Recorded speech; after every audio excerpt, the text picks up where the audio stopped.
Everybody, please be seated. It is my understanding that the jury has reached a verdict. I'm not going to bring the jury out just a moment, or I will bring the jury out in just a moment, but I do want to say a few things before I do. Before the jury is brought in and the verdict is read, I'd like to take a moment to address those in the audience. I know this case, since the day Joshua Moyers was killed, has been difficult for the families and friends of Joshua Moyers, the defendant in the Nassau County Sheriff's Office.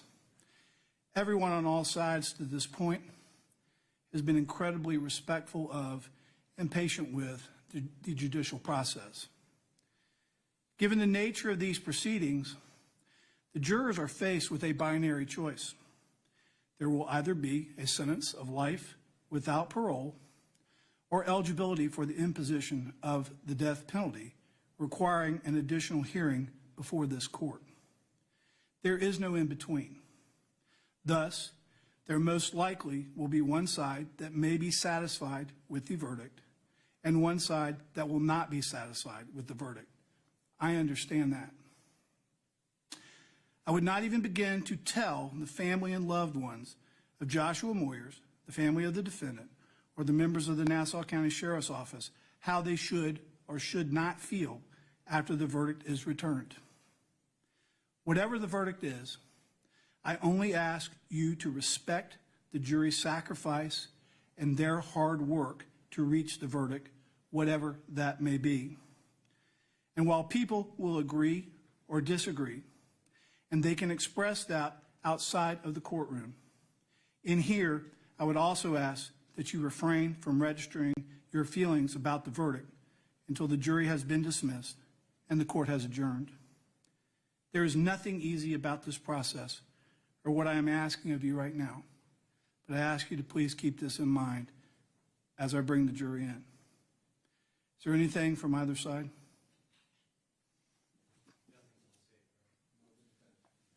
All right, is the jury lined up outside? Pardon?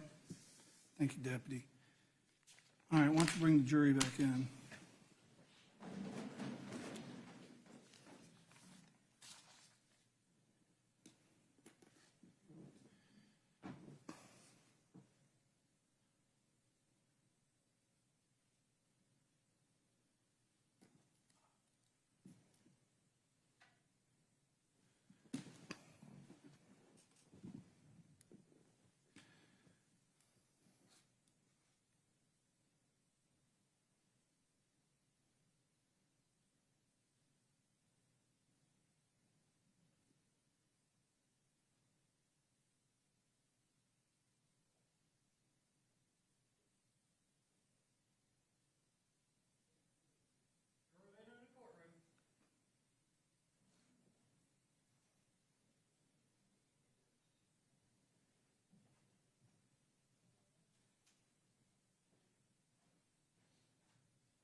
All right, everyone please have a seat. Let me see here.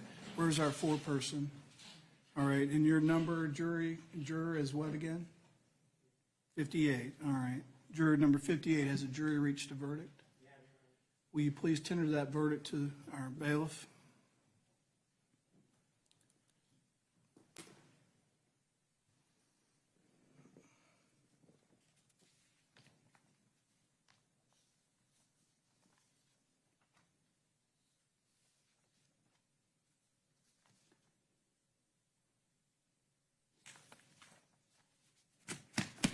Madam Clerk, will you publish the verdict, please? Yes, Your Honor. In the Circuit Court of the 4th Judicial Circuit in and for Nassau County, Florida, case number 2021 CF-725, State of Florida versus Patrick McDowell. Verdict as to sentence. We, the jury, find as follows as to the defendant, Patrick McDowell, in this case, aggravating factors. We, the jury, unanimously find that the state has proven the following aggravating factors beyond a reasonable doubt as to the defendant, Patrick McDowell, in this case.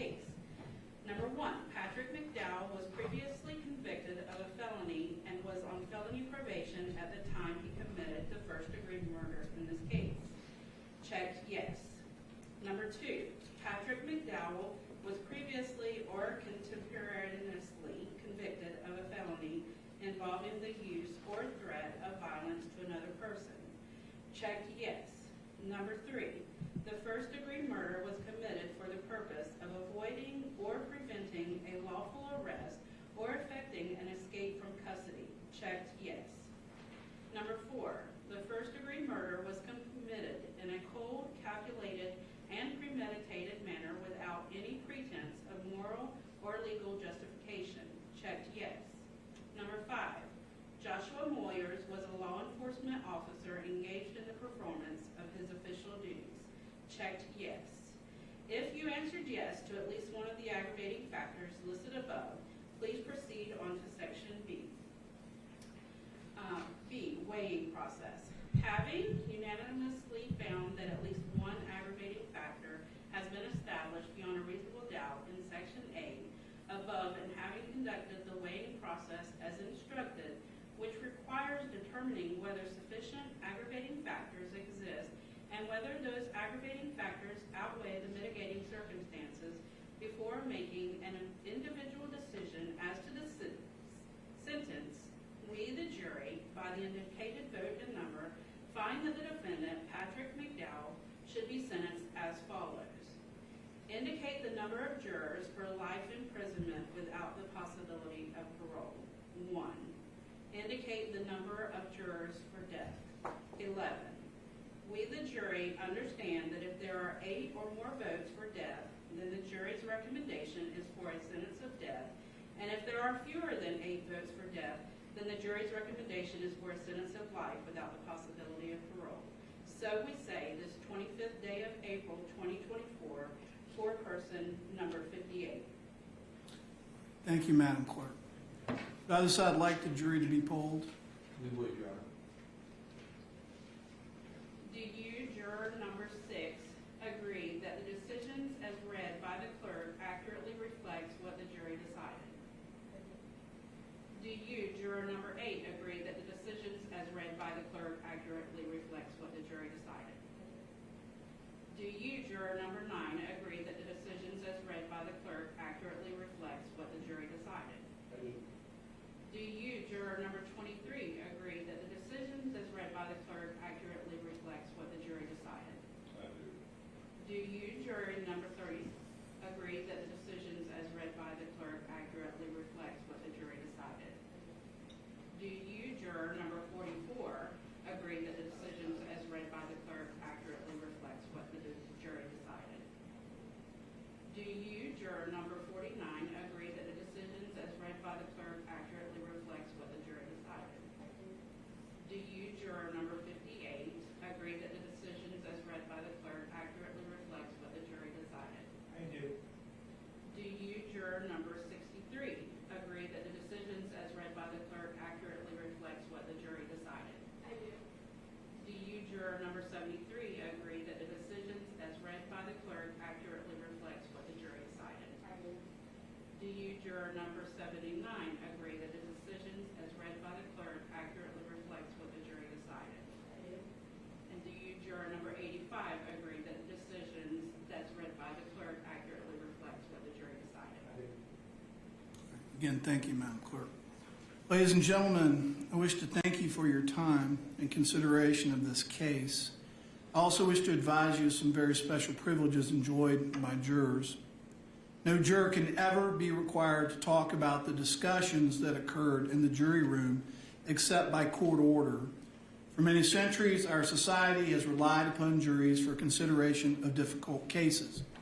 We have recognized for hundreds of years that a jury's deliberations, discussions, and votes should remain their private affair as long as they wish it. Therefore, the law gives you a unique privilege not to speak about the jury's work. Although you are at liberty to speak with anyone about your deliberations, you are also at liberty to refuse to speak to anyone.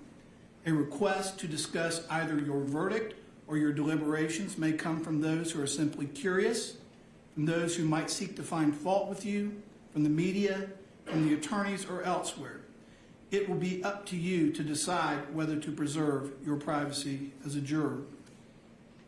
Now that's the script that the Florida Supreme Court wants me to read to you at the conclusion of this case. It seems rather inadequate though, for the service that you 12 provided to Nassau County and the court system for the last 20 days. I am just simply in awe of what you all did. You came in here. You will not have a more serious case to be selected as a juror to try than this case that you sat on for the last 3 weeks. You have done everything we've asked you to do. You've been here on time. You've taken notes. You've paid attention. You deliberated, and you have rendered a verdict. And I am grateful for your service. I know I speak for everyone that's been involved in this case, that the words just aren't adequate to say thank you. Thank you for your service on this case. People are going to ask you things about this case. They're going to talk to you. There might be people that want you to explain how you got to your decisions. And you can do that if you want, but you don't have to. You don't. All right? You have that privilege. And, given the media attention in this case, you may have people from the media come and want to interview you. Again, you can do that if you want, but you don't have to. Your service to this community is now completed, and what you do from here on out is your own business. All right? With that, I really don't have much else to tell you because I'm really lost for words at this point, and trying to express my gratitude and just the court system's gratitude for your service. You will need to leave your notes. They'll be collected. They'll be destroyed. Take your juror badges. Make sure you get your cell phones. Gather up your personal materials. The bailiffs will take you back there, and then they will escort you downstairs and get you on your way. So with that, all 12 of you are excused. Thank you very much.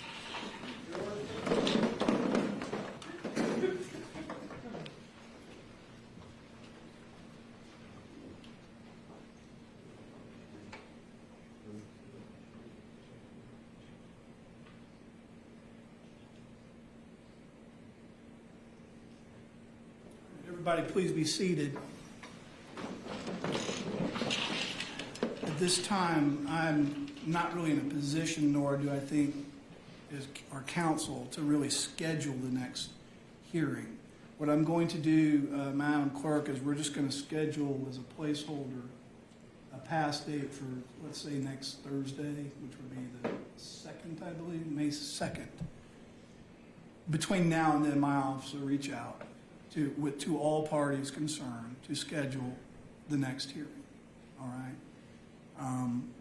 And so we'll get that done, and then obviously it'll be as best we can to accommodate everyone's schedules.